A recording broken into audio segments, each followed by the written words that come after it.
नमस्कार, आप देख रहे हैं आंकड़े हमारे फैसला आपका और मैं हूं आपके साथ मनोज मनु। जी हां, 2024 का चुनाव नजदीक है। ऐसे में सियासी समीकरण को साधने के लिए जोर आजमाइश तेज हो गई है। एक तरफ जाति का कार्ड खेला जा चुका है तो दूसरी तरफ सनातन के रास्ते हिंदुत्व भी एक बड़ा मुद्दा बनने जा रहा है। यानी कि एक तरफ जातियों में वोट बैंक को बांटने के लिए वोट बटोरने की कोशिश, तो वहीं दूसरी तरफ हिंदुत्व के जरिए जोड़ने की कोशिश। प्रधानमंत्री नरेंद्र मोदी हिंदुत्व को लेकर हमेशा से ही काफी मुखर रहे हैं। भले ही वो अयोध्या में राम जन्मभूमि पूजन पर उनका जाना हो या फिर अपने संसदीय क्षेत्र काशी को उसकी वो पहचान दिलाना हो जिसकी वो हकदार रही है। केदारनाथ में बाबा केदार के दर्शन से लेकर पिथौरागढ़ में आदि कैलाश के दर्शन और पूजन में प्रधानमंत्री लीन नजर आए। प्रधानमंत्री मोदी गर्व से खुद को हिंदू कहते हैं और अपने बिजी शेड्यूल में मंदिर और धाम के दर्शन के लिए वक्त भी निकाल लेते हैं। आज भी प्रधानमंत्री मोदी कैलाश व्यू पॉइंट पर भक्ति में लीन नजर आए। भले ही इनका चुनाव से कोई लेना देना नहीं हो, लेकिन फिर भी बीजेपी इसका फायदा चुनाव में लेने की कोशिश जरूर करेगी।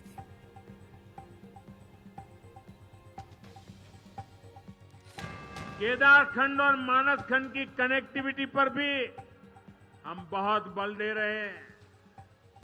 जो लोग केदारनाथ बद्रीनाथ धाम जाते हैं वे जोगेश्वर धाम, आदि कैलाश और ओम पर्वत भी आसानी से आ सके, ये प्रयास किया जा रहा है। आज जो ये मानस खंड मंदिर माला मिशन शुरू हुआ है, उससे भी कुमाऊं के अनेक मंदिरों तक आना जाना आसान होगा। मेरा अनुभव कहता है कि जो लोग बद्रीनाथ और केदारनाथ आते हैं वे भविष्य में इस और जरूर आएंगे। उनको इसी क्षेत्र का पता नहीं है और आज जरूर वीडियो जब टीवी पर देखेंगे ना, ये मोदी चक्कर काट के आया है, आप देख लेना, हर एक को करेगा यार कुछ तो होगा। और आप तैयारी करो, यात्रियों की संख्या बढ़ने वाली है। मेरा मानस खंड धम धम होने वाला है। साथियों, उत्तराखंड की बढ़ती हुई कनेक्टिविटी यहां के विकास को नई ऊंचाई पर ले जाने वाली है। 4 धाम महापरियोजना से, ऑल वेदर रोड से आपको बहुत सुविधा हुई है। ऋषिकेश कर्णप्रयाग रेल परियोजना पूरी होने के बाद तो पूरे क्षेत्र का कायाकल्प हो जाएगा। इस पूरे क्षेत्र में उड़ान योजना के तहत सस्ती हवाई सेवाओं का भी विस्तार किया जा रहा है। अब प्रधानमंत्री नरेंद्र मोदी ने आदि कैलाश के दर्शन किए, शिव पार्वती की पूजा की। अब ये जो तस्वीरें हैं वो कुछ बोलती हैं, लेकिन जब तस्वीरें बोलेंगी तो जनता की राय अहम होगी। और ये जानने के लिए इंडिया न्यूज ने एक सर्वे कराया और वो सर्वे आज ही तस्वीर से जुड़ा हुआ है कि ये तस्वीर क्या कहती है। कुछ सवाल हमने पूछे, ये सवाल खास था, उस पर लोगों की राय क्या निकल कर आई। पहली राय, शिव भक्त है मोदी 33.08%, आध्यात्मिक साधना 20.77%, चुनावी कनेक्शन 25.38%, कह नहीं सकते या फिर पता नहीं है 20.77%। दूसरा सवाल सर्वे का, क्या विधानसभा चुनाव में प्रधानमंत्री मोदी की हिंदुत्व वाली छवि का फायदा बीजेपी को होगा? हां कहने वाले लोगों की राय 78.46%, ना कहने वाले लोगों की राय 15.39%, कह नहीं सकते 6.15%। इस पर चर्चा करेंगे। कुछ मेहमान इस वक्त हमारे साथ मौजूद हैं। रविंद्र सिंह श्योराण हमारे साथ हैं, जो कि वरिष्ठ पत्रकार है। आचार्य प्रमोद मिश्रा है, हिंदू धर्म गुरु है, वो हमारे साथ मौजूद हैं। उनसे हम समझने की कोशिश करेंगे। सबसे पहले आचार्य प्रमोद मिश्रा के पास हम चलेंगे। प्रमोद जी, आपसे हम ये जानना चाहते हैं, ये जो तस्वीरें हैं, क्योंकि अक्सर ऐसा कहा जाता है कि जब विधानसभा चुनाव नजदीक होते हैं तो मोदी एक संकेत और संदेश देने की कोशिश करते हैं सनातन का, हिंदुत्व का। तब जबकि मतदान होता है उस वक्त भी कुछ इसी तरह की तस्वीरें निकल कर आती हैं। ये तमाम तस्वीरें हैं, लेकिन क्या ये तस्वीरें वाकई फायदा देंगी? जो कि सवाल हमने लोगों से पूछा, उनकी राय भी टीवी स्क्रीन के सामने।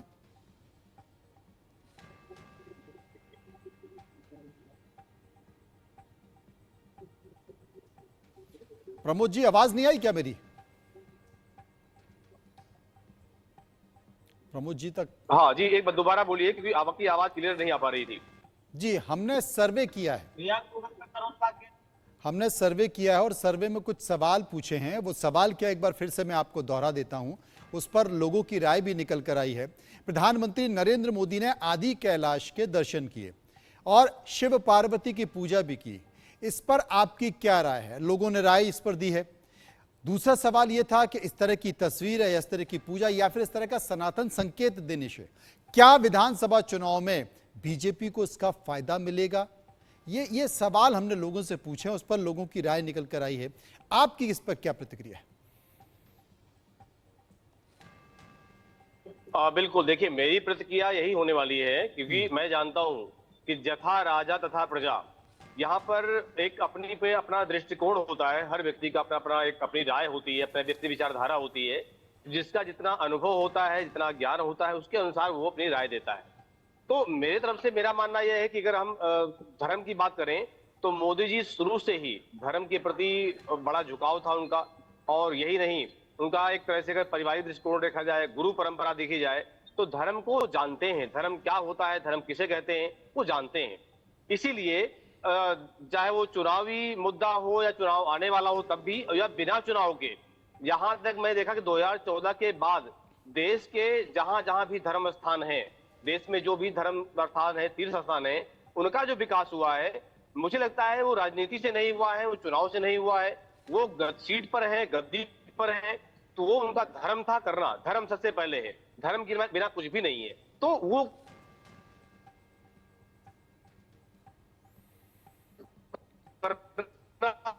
उनको इसलिए वो किया और आज भी कर रहे हैं। रही की कहानी आप देख ही रहे हैं, आपने उज्जैन की कहानी भी मैंने सुना और टीवी पे देखा भी था मैंने कि जो अभी मोदी जी वहां गए उत्तराखंड में और वहां के जो ऐसे स्थान का उद्घाटन किया, वहां देखा कि हाँ अब भारतीय लोग जाकर के कैलाश का दर्शन कर सकते हैं, जो कि पहले उन्हें लगभग चीन से आज्ञा लेनी पड़ती थी, चीन से ऑर्डर लेना पड़ता था, परमिशन लेना पड़ता था। वो दिक्कत, वो समस्या अब समाप्त हो गई है। अब डायरेक्ट जाके भारतीय कोई भी हो जाके वहां से दर्शन कर सकता है। तो मुझे लगता है कि ये बिल्कुल सही राह पर काम हो रहा है। और ये अगर राजनीति वाली बात करें तो ठीक है, वो भी कहीं ना कहीं ठीक है। देश के जो युवा हैं, जो वोट देने वाले लोग हैं, जो देश को बनाने में सक्षम है, देश को समझने में सक्षम है, देश को जानते हैं, देश कौन चला पाएगा तरीके से, देश किसके हाथ में होना चाहिए, ये वो भी तरीके से जानते हैं कि भविष्य, देश का भविष्य किसके हाथ में सुरक्षित रहेगा। जी, ये बड़ा सवाल है। रविंद्र सिंह इस वक्त हमारे साथ मौजूद हैं, वरिष्ठ पत्रकार। रविंद्र जी, आप क्या मानते हैं? एक तो ये कि सहज प्रतिक्रिया है, देश के प्रधानमंत्री नरेंद्र मोदी चूंकि धर्म को मानते हैं, सनातन को मानते हैं और वो मंदिर के दर्शन के लिए जाते हैं और पूजा पाठ के लिए जाते हैं, तो तिल का ताड़ बना दिया जाता है। उसमें कहीं ना कहीं उस हिंदुत्व में, उस पूजा में कहीं ना कहीं राजनीति खोज ली जाती है। या फिर देश के प्रधानमंत्री नरेंद्र मोदी वाकई समय को देखते हुए इस तरह का संकेत देते हैं? क्या मानते हैं आप? जी बिल्कुल मनोज जी, देखिए जो सर्वेक्षण आपका किया गया है, आपकी तरफ से जो सर्वेक्षण किया गया है, जिसमें जाहिर है कई सैकड़ों लोगों की राय ली गई होगी। अब उस राय का जो प्रतिशत आप देख रहे हैं, उसमें अधिकतर लोग ये मान रहे हैं कि ये राजनीति में इसका लाभ मिलेगा और बड़ा तबका है जो वो यही कह रहा है कि इसका राजनीतिक लाभ लेने के लिए या राजनीति से प्रेरित इसको माना जा रहा है। तो जिस तरीके से हम लोग पिछले कुछ दिनों से देख रहे हैं कि जातिगत जनगणना की बात जो विरोधी पक्ष है, जो विपक्ष है, वो कर रहा है, तो और 5 राज्यों में जो चुनाव आ रहे हैं उसमें भी जो वहां के प्रमुख नेता हैं कांग्रेस पार्टी के, उन लोगों ने कहा है कि जातीय जनगणना जो है वो की जाएगी। उसको काउंटर करने के लिए, या जिस तरह से हिंदू जो समाज है उसमें अलग अलग जातियों में बिखराव हो और उसका लाभ कुछ जो कांग्रेस पार्टी है या विपक्षी दल है उनको मिले, उसको रोकने के लिए या उसको काउंटर करने के लिए फिलहाल ये बहुत बीजेपी के लिहाज से बड़ा जरूरी है कि एक संदेश दिया जाए कि सनातन धर्म और हिंदू जो है वो किसी भी जाति धर्म से किसी भी जाति में बटा हुआ नहीं है और वो एक हिंदू है। यानी कि तमाम जातियां जो है वो एक है और एक भगवान शिव जो है वो सबके आराध्य हैं। और शायद वही जो है दृष्टिकोण बीजेपी और प्रधानमंत्री नरेंद्र मोदी प्रस्तुत करना चाहते हैं इस यात्रा के बाद। देखिए कितने हैरानी की बात है कि इतना बड़ा 4200 करोड़ रुपए का उन्होंने प्रोजेक्ट जो है उनकी आधारशिला रखी है, उनको उद्घाटन किया है, लेकिन उस विषय पर चर्चा ना होके और उनके जो धार्मिक जो उन्होंने पूजा अर्चना की है उस पर ज्यादा चर्चा हो रही है। यानी कि जो भारतीय राजनीति जो है उसका जो डिस्कोर्स है वो कंप्लीटली या तो जाति की तरफ शिफ्ट कर रहा है या फिर धर्म की तरफ शिफ्ट कर रहा है। और प्रधानमंत्री नरेंद्र मोदी के लिए ये कोई नई बात नहीं है कि वो कहीं गए हों और पूजा अर्चना में शामिल हुए हों। इससे पहले भी हमने देखा है कि वो कईयों बार जो उनका लोकसभा क्षेत्र है बनारस में, वहां भी बाबा विश्वनाथ मंदिर में वो दर्शन करने के लिए जाते हैं। इसके पहले बिल्कुल इस तरह की तस्वीर हमने देखी है रविंद्र, लगातार इस तरह की हमने तस्वीरें देखी कि देश के प्रधानमंत्री नरेंद्र मोदी जहां भी जाते हैं और अगर वहां कोई प्रतिष्ठित मंदिर है तो वहां पर एक संकेत के लिए वो जरूर जाते हैं क्योंकि उनकी आस्था भी उसमें बनी हुई है। सर्वे के कुछ और सवाल भी हैं, उन सवालों को ले लेते हैं। तीसरा सवाल है सर्वे का, चुनावी मौसम में मंदिर की दौड़ सभी लगाते हैं लेकिन हिंदू वोटरों से किसका कनेक्ट सबसे ज्यादा है? नरेंद्र मोदी, राय निकल कर आई है 72.31%, राहुल गांधी 9.23%, कमलनाथ 1.54%, शिवराज सिंह चौहान 3.85%, कह नहीं सकते 13.07%। एक और सवाल सर्वे का, 5 राज्यों के विधानसभा चुनाव में निर्णायक मुद्दा क्या रहने वाला है? सनातन 11.54%, जाति जनगणना 16.15%, विकास 49.23%, भ्रष्टाचार 13.08%, कह नहीं सकते या फिर पता नहीं 10.00। ये सर्वे के कुछ सवाल थे। अब इन सवालों के बाद हम चर्चा करें उसके पहले देश के प्रधानमंत्री नरेंद्र मोदी ने एक बयान और दिया है, उसे सुनते हैं। जवाब देंगे? जब दुनिया में भारत का नाम ऊंचा होता है आपको अच्छा लगता है? पूरी ताकत से बताइए, आपको अच्छा लगता है? जब भारत दुनिया को दिशा दिखाता है तो आपको अच्छा लगता है? ये सब किसने किया है? ये सब किसने किया है? ये मोदी ने नहीं किया है। ये सब कुछ आप मेरे परिवारजनों ने किया है। इसका यश आप सब जनता जनार्दन को जाता है। क्यों? याद रखिए क्यों? क्योंकि आपने 30 साल के बाद दिल्ली में स्थिर और मजबूत सरकार बनाकर मुझे आपकी सेवा करने का मौका दिया। आपके वोट की ताकत है। जब मैं दुनिया के बड़े बड़े लोगों से हाथ मिलाता हूं ना, आपने देखा होगा अच्छों से हो रहा है मामला,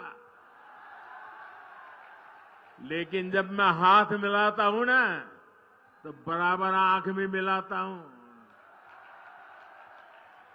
और जब मेरी तरफ वो देखते हैं ना तो मुझे नहीं देखते हैं, 140 करोड़ हिंदुस्तानियों को देखते हैं।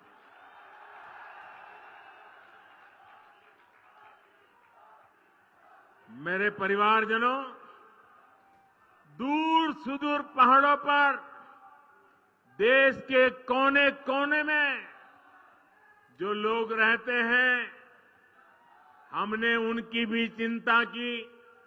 इसलिए सिर्फ 5 वर्ष में ही देश में 13.5 करोड़ गरीबी से बाहर आए।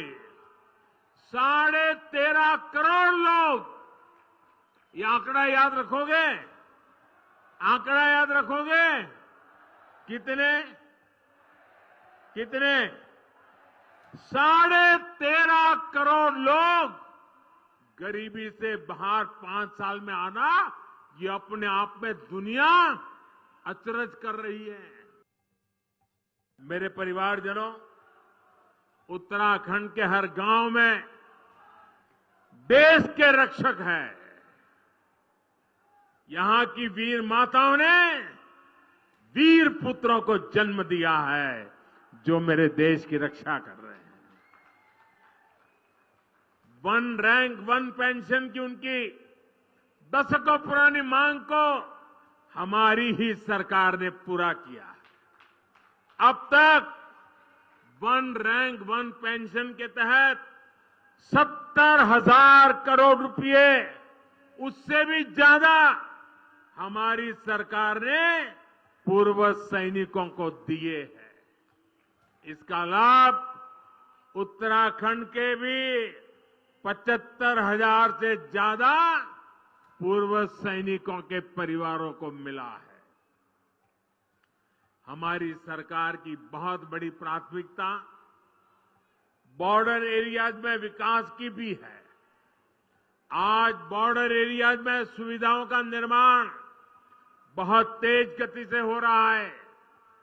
आप सोच रहे होंगे कि आपकी क्या गलती थी, ये काम पहले की सरकारों ने क्यों नहीं किया। गलती आपकी नहीं थी,